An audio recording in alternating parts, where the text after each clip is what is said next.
நம்ம இந்த இடத்த பார்த்தோன்னே ரீட் பண்ண கூட டைம் தேவையில்லை. ஏன்னா நமக்கு இங்க சரக்கு வண்டி தானே வேலை பார்க்கறது.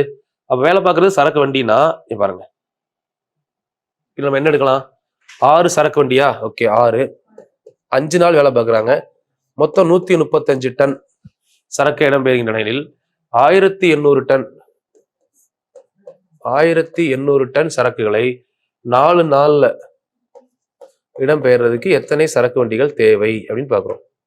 கேன்சல் பண்ணி சொல்லுங்க. 5வது பல்ல கேன்சல் பண்ணீங்கன்னா 2 5 10, 7 5 35. கரெக்டா? வேற எது கேன்சல் பண்ணலாம்? 27. இங்க கேன்சல் பண்ணீங்கன்னா 10 டைம் அப்படின்னா 2700. ஸோ இதுல வேற ஏதாவது கேன்சல் பண்ண முடியுமா அப்படின்னு பாருங்க. 3வது வாய்ப்பாடு 2 3 6, 9 3 27, 1 9 9, 2 9 18, 200. ஓகே. 4வது வாய்ப்பு இங்க கேன்சல் பண்ணீங்கன்னா 4னா 2, 200 கேன்சல் பண்ணீங்கன்னா 100. ஸோ மொத்தம் வந்து 100 வந்திருக்கு உங்களுக்கு ஆன்சர். Question number 5ஓட answer 100. சரிங்களா? ஆல்ரெடி எத்தனை சரக்கு வண்டி இருந்துச்சு?